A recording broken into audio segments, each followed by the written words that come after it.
So now we move on to the algebra section. Some basic algebra rules that we need to know. The first is the distributive property. When we have a number multiplied, or actually anything, multiplied across parentheses, the distributive property says that I can do that multiplication across each term within the parentheses. So I should do negative 2 times 6s. That's negative 12s. Negative 2 times negative 7 is plus 14. In this term, 3 gets multiplied through the parentheses, so 3 times s, and then 3 times negative 9. So these two things are just rewrites of the expression above. So I've rewritten that using the distributive property, and that using the distributive property, and so my plus sign is still there. Now I can just add terms. There's no issue with the, if I had a negative sign here, I'd have to distribute again, but this is plus, so I just need negative 12s plus 3s is negative 9s, and plus 14 plus negative 27 is negative 13. So my answer is negative 9s minus 13. The next problem involves just substituting numbers for variables. So I'm just going to rewrite this expression using numbers in place of the variables. So instead of 5y, I'm going to write 5 times whatever the number y is. Y is equal to 5. So 5 times 5 minus 4. In the denominator, I have 2 times x, but x is 6. So I'll just write 2 times 6. Plus 3 times z, and z is 8. So when I change the variables in numbers, it looks like this, and then I have to just be careful when I evaluate it. My numerator is 25 minus 4, so that's 21. In the denominator, I have 2 times 6 is 12. 3 times 8 is 24. So in the denominator, I have 12 plus 24 is 36. Now I recognize that I have both numerator and denominator are multiples of 3. So 21 is really 3 times 7, and 36 is really 3 times 12. So when I have a common factor in numerator and denominator, I can cancel it out, and I'm left with just 7/12.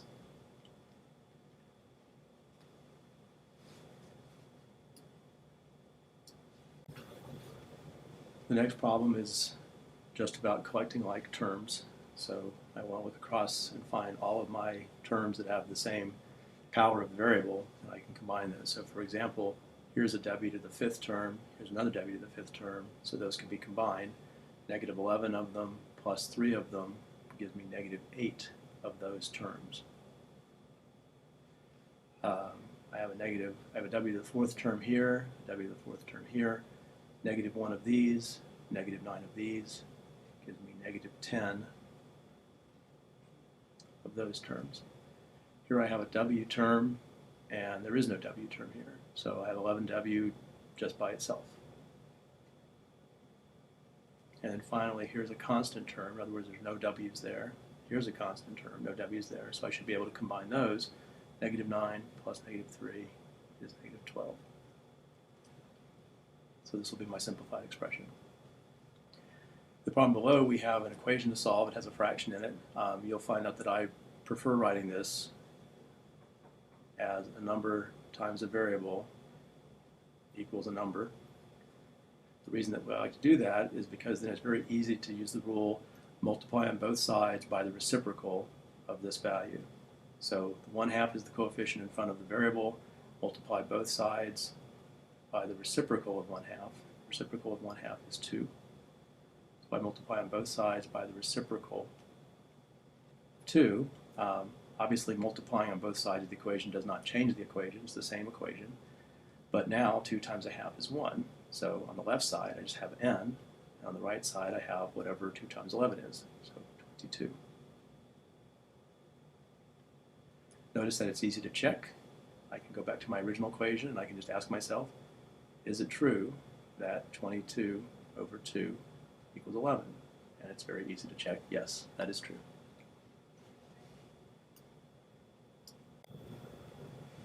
This equation is a little more complicated, but at least it doesn't have fractions, so that's good. This is a linear equation, so we see that we don't have anything other than just y's in the problem, no y squareds or anything weird like that. So our strategy is to rewrite this so that we have the terms that have a y on the left side and the terms that do not, the constant terms, on the right side. So all I have to do is make sure I do the same thing to both sides of the equation until I reach that state. So right away, I could say, well, let's subtract 4y from both sides, and that'll get rid of that guy. So on the left side, I'll subtract 4y. On the right side, I'll subtract 4y. And as long as I do the same thing to both sides, it doesn't change the equation. So the equation now would be 8y minus 13 on the left equal negative 2 plus 11y minus 9 on the right. So I've gotten rid of that 4y term by subtracting it away. And as long as I do that to both sides, it's okay. I can simplify if I want this left-hand side as well. I mean, I could have done that originally. But if I simplify the sides, it'll save me a little bit of work. Notice I have a negative 2 minus a 9 here. So I could rewrite this equation as 8y minus 13 equal 11y minus 11. That's the same thing, because negative 2 minus 9 is negative 11. Now I can subtract 11y from both sides. And my equation will be negative 3y minus 13 on the left equal negative 11 on the right. And then finally I can add 13 to both sides. And I'll have negative 3y on the left and 2 on the right. So at this point, I have negative 3y equals 2. I can multiply both sides by the reciprocal of negative 3. So that's multiplying both sides by negative 1/3, the reciprocal of negative 3.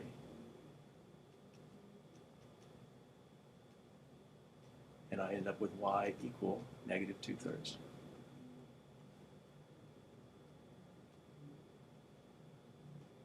Again, it's possible to check that. It's not as easy to check because you have fractions everywhere, but it is possible to check your answer by putting the negative 2/3 in for y and making sure that equation is true.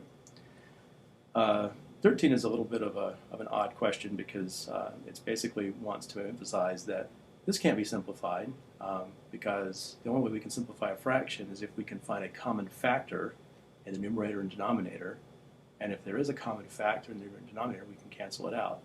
The addition sign here is not what we're looking for a factor. A factor means something that can be multiplied. So only if there's a common term multiplied in the numerator and denominator can we cancel it out and factor it. So this expression really can't be simplified, so none of these expressions is equal to x over x plus 4 for all values of x.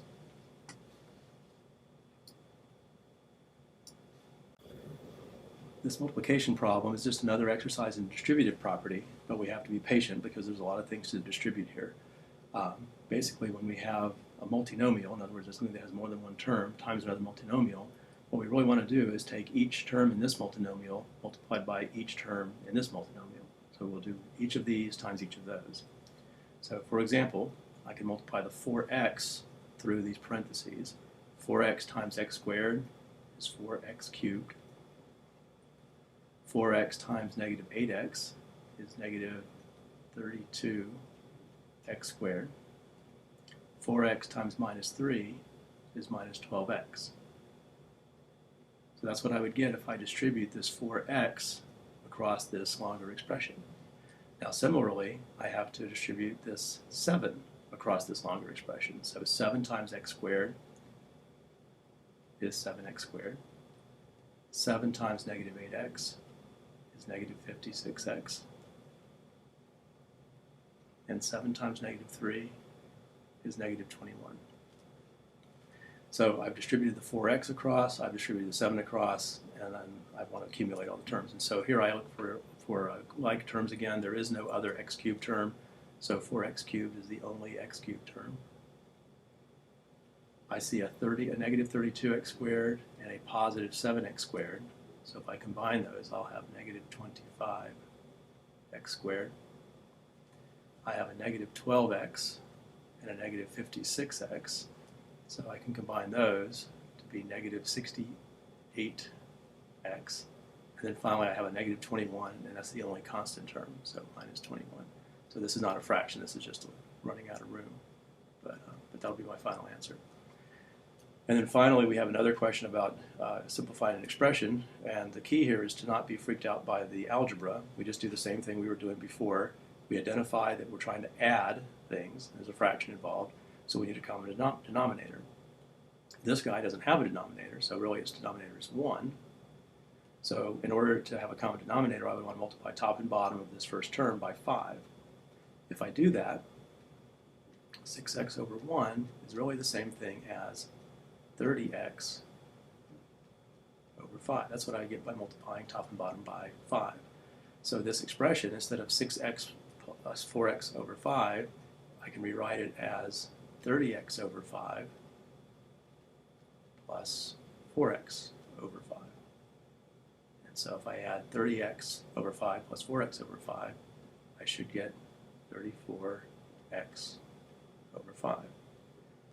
So do I see that? Yes, this is the answer right here. But notice I have all of the above as an option, so I should stop and think about it for a second.